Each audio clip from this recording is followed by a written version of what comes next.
입시를 묻다 피기맘. 안녕하세요. 타임교육 입시연구소 소장 박수범입니다.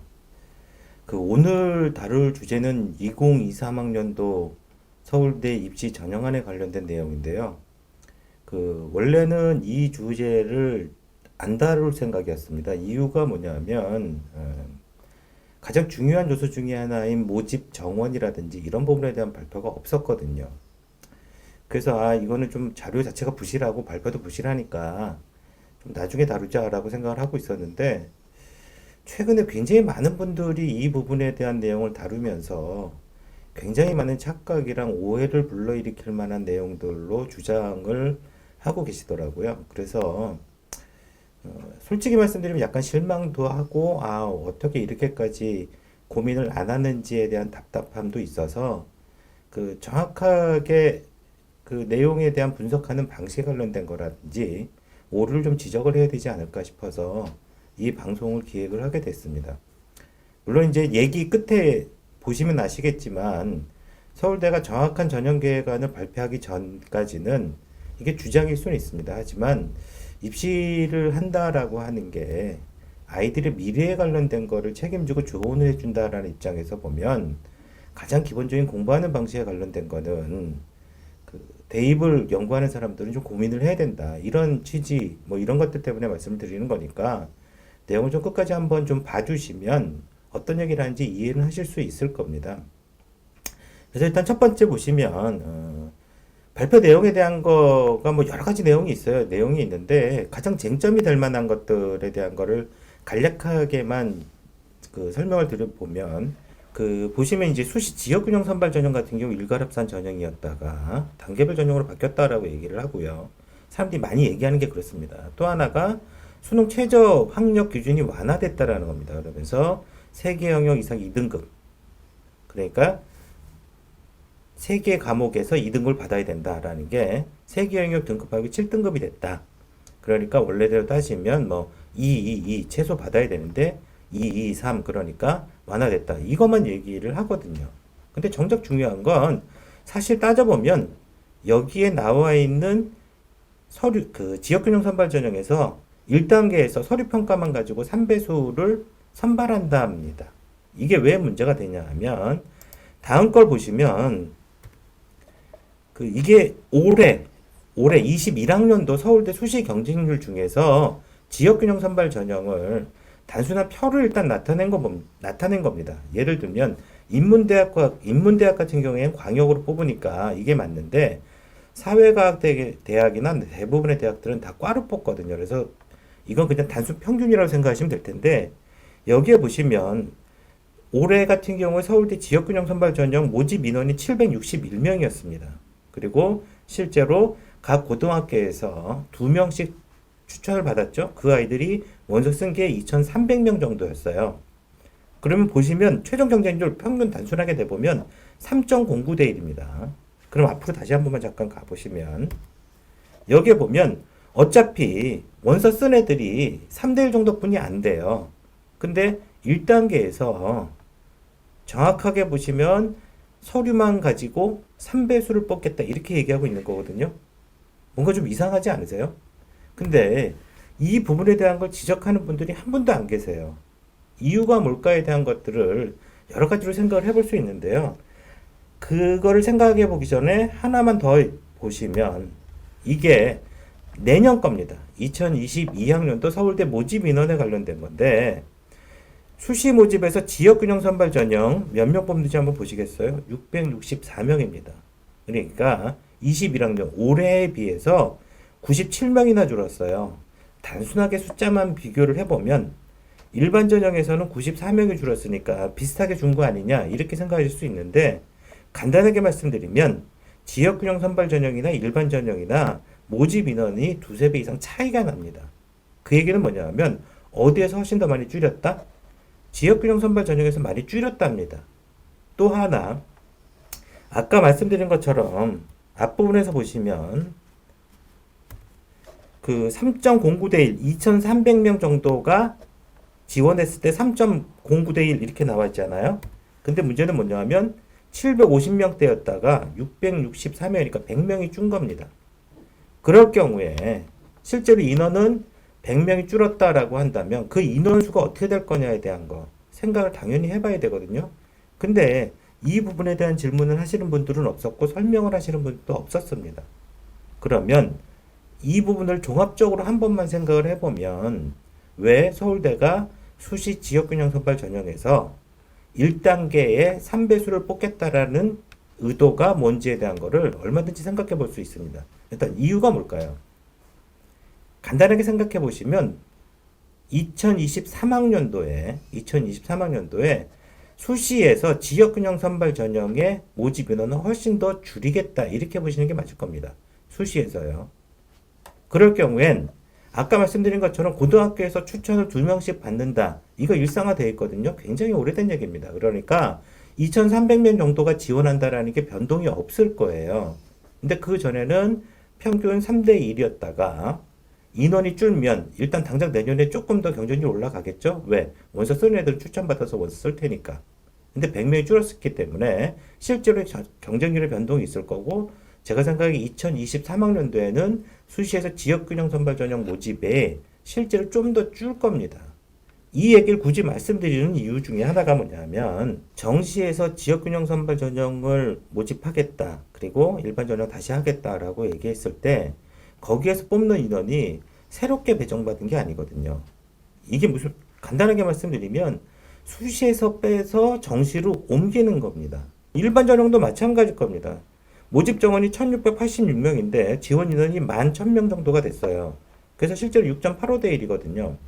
그러면 이렇게 해서 뽑던 인원을 어떻게 한다? 못 뽑는다라는 겁니다. 그리고 나서 정시로 옮겨야 된다는 겁니다. 이유가 뭘까요? 정부가 2024학년도까지 정시 모집 인원을 40% 맞춰라라고 얘기를 했고요. 이게 권고안이라고 얘기하지만 실제로 예산이랑 연동이 되어 있기 때문에 대학이 자기 마음대로 할 수는 없습니다.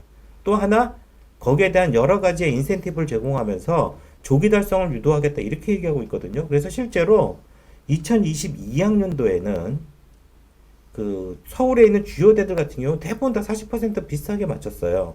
근데 이 표 다시 한번 보시면 서울대는 내년에 겨우 맞춘 게 30.3% 정시에 아직 10% 더 맞춰야 되죠. 근데 웃기는 게 뭔지 아십니까?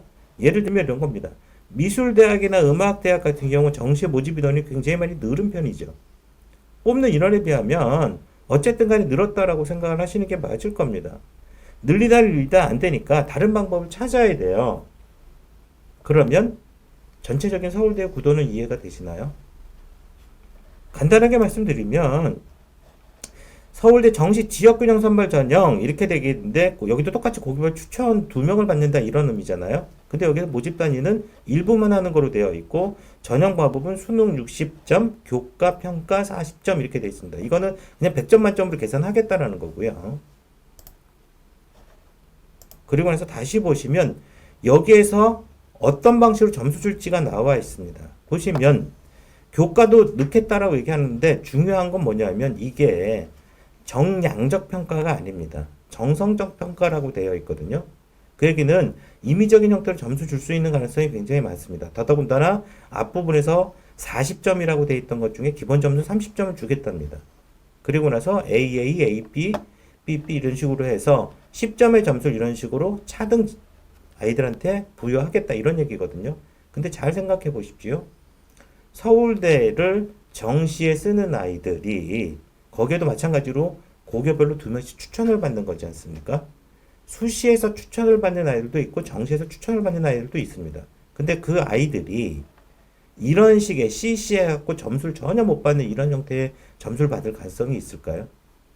예, 그건 없다라고 보여집니다. 아무리 나빠도 이 정도 평균적으로 삐삐 정도 받지 않을까. 정말 나쁜 경우에 전부 9등급으로 깔면 걔는 아마 서울대에 가겠다는 생각을 아예 처음부터 안 했을 가능성이 굉장히 많습니다. 그러니까 이 위쪽에서 그 아이들이 점수 그룹을 형성할 가능성이 굉장히 많습니다. 그 다음에 수능 평가 방법 이렇게 되어 있는데요. 기본 점수 45점 주고 나머지 15점 가지고 점수를 부여하겠다 이렇게 얘기하고 있는 거거든요. 근데 일부러 복잡하게 해놨어요. 모집 지원 잔류 최고점에서 보면 최저점 차이가 15점 이상인 경우에는 요 방식대로 계산하고 15점이 안 될 경우에는 밑에 방식대로 계산을 한다. 이렇게 되어 있거든요. 근데 문제는 무수히 많이 얘기하는 사람들이 이 계산을 해보는 경우가 별로 없었습니다. 그래 해봤거든요. 예를 들면 최고점, 이건 그냥 단순 평균 점수를 계산한 겁니다. 최고점 390점 받는 아이가 있고 최저점 385점 받는 아이가 있을 경우에, 그럴 경우에 학생의 점수, 본인이 학생입니다. 걔 358점 받으면 실제로 얘는 이 15점이 안 되죠? 왜? 390점이랑 385점이니까 요 방식대로 계산을 하는 겁니다. 요 방식대로. 그럴 경우에 실제로 학생 점수는 어떻게 환산이 된다? 55점이 환산이 됩니다. 그리고 나서 이 밑에는 점수 차이가 10점 나는 거고 여기는 15점 나는 거고. 근데 보시면 15점 이상인 경우니까 요거는 요 위의 방식대로 계산하면 되죠. 그러면 지원자의 점수 385점을 여기다 대입을 하고 최저점 375점. 그럼 여기 10대고, 그리고 나서 모집 단위 최고점 390점, 모집 단위 최저점 375점. 그럼 여기에다 375점 계산해서 15점 여기 위에 점수 같이 계산해 보면 실제로 학생 점수 환산은 55점이 됩니다. 그리고 나서 보면 390점, 20점 차이. 실제로 이 위에 여기죠. 이럴 경우에 요 형태로 해서 얘의 점수는 여기 나와 있는 것처럼 56.25점 이렇게 뜨거든요. 이게 의미하는 바가 뭐라고 생각하시나요? 간단하게 보시면 중요한 건 학생이 받은 점수니까 이건 변동이 없겠죠. 그리고 그 과에 지원한 학생 최고 높은 점, 이것도 변동이 없을 겁니다. 문제는 밑에 있는 아이가 제일 밑에 성적 나쁜 아이 지원할 수 있는 거니까 성적을 쭉 받았다라고 했을 때 최고점과 최저점의 차이가 크면 클수록 누구의 점수가 올라가더라? 나의 점수가 올라갑니다. 이게 이유가 뭘까요? 정확하게 보시면 최고점 받은 아이가 390점인데 저는 385점 받은 거죠, 이 학생은. 근데 제일 나쁜 아이는 370점이니까 이 학생이 위쪽입니다. 그러니까 여기에 서울대가 수능 평가 방법으로 제시한 숫자라고 하는 건 간단하게 보면 결론 딱 내리면 뭐냐면 어쨌든 간에 네가 수능 점수 잘 받으면 높은 점수를 받게 돼 있어. 이 얘기랑 동일한 겁니다. 근데 이 부분에 대한 계산들을 안 하시더라고요. 이게 일반 전형도 마찬가지입니다. 일반 전형도. 여기에 보시면 정시 일반 전형 쭉 나와 있는데요. 내용 보시면은 수능 1단계로 2배수 뽑고 그 다음에 여기 점수 100점 차이만 있죠. 1단계 성적 80점. 그러니까 이게 수능 성적이고 교과 관련된 거 아까랑 마찬가지 정성적인 평가를 하고 A, B, B, C 이런 식으로 해서 점수 준다. 다만 여기에는 100점 쭉 해갖고 20점, 19점, 18점 쭉 해갖고 실제로 기본 점수를 15점 주기 때문에 여기 나와 있는 것처럼 점수 폭의 차이가 더 줄죠. 뭐보다? 직윤보다. 이것도 똑같습니다. 계산 한번 해볼까요? 수능 점수 평가 방법 이렇게 해갖고 기본 점수 60점 나와 있어요. 근데 여기 봤더니 차이가 20점 이상 날 경우랑 20점 밑에 19점 미만일 경우, 그러면 여기도 똑같습니다. 점수 차이가 5점, 10점, 15점, 이 점수 차이는 말씀드렸죠? 최고점이랑 최저점의 차이입니다. 여기에 보시면 390점, 그러면 여기에는 20점 미만인 경우니까 요거를 계산하면 되고요. 그래서 이 학생 같은 경우 80점 만점에 75점을 맞는 거고요. 마찬가지로 385점에 380점까지도 75, 75점, 15점까지, 그리고 20점까지도 75점이죠. 웃기는 게 점수 차이가 별로 없죠. 그러니까 20점 이상 경우나 20점 미만인 경우나 이런 거랑 전혀 상관이 없다라는 겁니다. 근데 다만 20점이 넘게 차이 나는 이런 경우에 보시면 제일 점수가 높은 아이가 390점인데 최저점 360점인 경우에 실제로 누구의 점수가, 제 점수가 올라가죠. 여기에 보시면 학생 환산 점수가 이렇게 되어 있으니까. 그러면 실제 여기서 보면 올라가는 점수 폭이 더 큽니다. 이거는 왜 할까요? 이렇게. 앞부분이랑 똑같습니다. 실제로 수능 정말 못 본 아이가 그냥 한번 질러본다. 이런 거 방지하겠다. 이 얘기랑 똑같은 거거든요. 그래서 말씀을 드리고 싶은 건 첫 번째, 다시 맨 앞으로 돌아가서 제가 말씀드리고 싶은 건 여기 나와 있는 수시 지역균형 선발 전형에서 이렇게 뺐다. 1단계 서류 평가하는데 3배수 뽑는다. 이거는 뭘 예측할 수 있다? 기본적으로 기존에도 평균 3대 1이었음에도 불구하고 1단계에서 3배수만 뽑겠다는 얘기는 실제로 모집 인원을 줄이고, 첫 번째, 고등학교에선 추천되는 패턴대로 2명씩 추천할 테니까 걔들이 2,300명 그대로 있을 거고, 그래서 실질적인 경쟁률이 3대 1을 훨씬 넘어갈 가능성이 있다. 그러니까 1단계에서 3배수로 학생들을 추려서 그 아이들 대상으로 해서 면접 시행해서 아이들 뽑겠다. 이런 의도로 보시는 게 분명히 맞을 거고요. 또 하나, 정시 지역균형 선발 전형에서 교과 평가, 정성적 평가한다. 그래서 이 부분을 가지고 서울대가 공교육 활성화를 위해서 나섰다. 이렇게 얘기하신 분들 많던데 제발 그러지 마시고요. 대입을 그건 정말 잘못 이해하시는 겁니다. 왜 그럴까요? 대학은 실질적인 경쟁 관계에 있는 겁니다. 우수한 학생들 누가 뽑을지 이걸 가지고 경쟁하는 거거든요. 그러니까 그런 면에서 보면 교과를 넣었다라고 하는 건 형식적으로 보일 수는 있죠. 근데 서울대 입장은 좀 다를 수 있습니다. 뭐냐 하면 서울대는 학생부 종합전형이라고 하는 것들을 잘 운영해 왔던 대학입니다. 그리고 그거를 쉽게 놓고 싶지 않다라는 생각이 있습니다. 근데 형식적으로도 보여줘야 되겠다? 제가 보기엔 이게 딱 맞을 거고요. 그러면 어떻게 될 거다? 실제로 이거를 해결해서 교과 성적대로 아이들이 실제로 수능 잘 봤음에도 불구하고 뒤집히면 안 되지 않습니까? 그러니까 어떻게 하겠다? 실제로 반영하는 것처럼 보이긴 하지만 여기 나와 있는 것처럼 수능, 교과보다는 수능이 실제로 더 커다란 영역을 차지하도록 만들겠다. 다만 지역균형 선발 전형이 일반 전형보다는 상대적으로 수능의 영향력이 약하게는 짜겠다. 이 얘기입니다.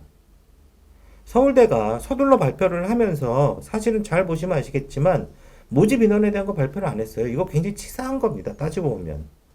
그거를 정확하게 발표했으면 전체적인 구조에서 이걸 볼 수 있는 시각들이 있었을 텐데 그렇지 않거든요. 근데 이 내용들만 쭉 보고 서울대가 이러이러하다 이렇게 판단하기 시작하면 그건 학생들한테 정말 잘못된 내용을 전달하는 구조가 될 겁니다. 그래서 마지막에 지금부터 이제 살펴봐야 될 문제들이 남았겠죠. 그래서 제가 계속 말씀드리는 거 모집 인원 구성 수시 지균 인원이 얼마나 될 거며 지균 인원 배정 이 부분은 어떻게 될 건지 이거 다 살펴보셔야 됩니다. 서울대가 이 혼란이라고 하는 것들이나 이런 오류력 잘못된 해석들 이런 부분을 방지하겠다는 생각이 조금이라도 있다면 사실은 모집 정원에 대한 발표를 빨리 하는 게 맞습니다. 물론 이유, 핑계 뭐 이런 것들은 얼마든지 있을 수 있어요. 자기들은 처음에 계획을 했는데 내부적으로 아직 조율이 안 됐다 이런 얘기 할 수도 있거든요. 근데 제가 보기엔 그건 핑계입니다. 그러면 조율이 안 됐으니까 나중에 발표하면 되죠. 미리 발표해서 사람들로 하여금 착각하게 만들거나 이거 잘 모르는 언론들에서는 뭐 어쩌고 현 정부에 대한 반기까지 들었다 뭐 이따 얘기까지 나오던데 제가 보기엔 서울대는 절대 그럴 입장에 처해 있지 않습니다. 두 번째가 이건 현실적인 문제일 수 있습니다. 여기에 보시면 누가 정시 지균을 지원할 수 있을까 이 문제거든요. 수시 지균 대상자가 지원할 수 있을까요? 만약에 걔가 붙어버리면 어떡할 건가요? 이 문제 남죠? 고교에서는 언제 정시 지균 대상자를 선정할 수 있을까? 이 문제가 가장 현실적인 문제일 수도 있습니다. 왜? 수시 끝나고 나서 정시 원서 접수 기간까지 실제로 기간이 얼마라고 생각하세요?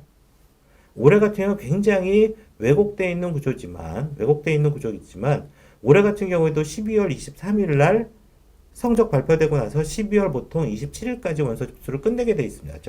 모든 수시가 다 끝나게 되어 있습니다. 그리고 나서 1월 7일 날이에요. 그러면 따지고 한 10일 정도뿐이 없죠. 그러면 아이들 수시 최저까지 기다리다가 정시에서 야, 너 정시 지금 써라 마라 뭐 등등등등 이렇게 되겠죠. 예, 그것도 쉽지 않을 겁니다. 그래서 간략하게만 말씀드리는 거긴 하지만 제발 부탁드리고 싶은 거 모집 인원이라고 하는 거 어느 전형에서 얼마만큼을 뽑느냐라는 게 사실 기본 중에 기본이거든요. 그걸 살펴보시고 요강을 분석하더라도 분석하셔야 그래야 올바른 대안이나 해결책이 나올 수 있을 겁니다. 예, 급하게 일단 정리를 해보느라고 일단 두서없이 말씀을 쭉 드렸는데요. 이후에 서울대가 어떤 방식으로 발표하는지를 확인을 해보시면 제 얘기가 맞는지 틀린지도 증명이 되겠죠. 어쨌든 이 부분에 대한 거 잘 참고하셔서 올바른 대안이나 대책 수립에 참고를 하셨으면 좋겠습니다. 참고로 제가 사실 이 방송 찍으려고 해야 되겠다라고 생각했던 가장 큰 이유 중에 하나가 과고를 다니는 1학년을 이제 마치는 1학년에 있는 학부모인데 과고 1학년 아이가 성적이 잘 안 나와요. 한 4등급, 5등급 사이에 나오나 봐요. 그러니까 얘는 고민하다가 학교 생활도 충실히 하긴 하겠지만 어쨌든 자기는 수능을 준비하겠다. 소위 말하는 수능 정시 올인하겠다. 이렇게 얘기했거든요. 그런 상황에 놓여 있는 학생인데 대체에 있는 모 학원에서 설명회 하면서 걔 빨리 전학 가야 된다. 이렇게 얘기를 했다는 겁니다. 이게 아이의 미래에 관련된 거 그런 식으로 너무 단정적으로 얘기하는 건 정말 잘못된 방식이거든요. 그러니까 조금 더 지켜보시고 그리고 서울대가 내신이 안 된다라고 해서 부탁되고 다 잘라버린다? 아니요. 절대 그게 서울대가 해왔던 패턴이랑 맞지 않는다. 이 부분에 대한 거 좀 분명히 생각하시고 그래서 이후에 서울대의 발표나 동향에 대한 걸 살펴보실 필요가 있습니다. 예, 오늘 제가 말씀드릴 건 여기까지입니다. 감사합니다.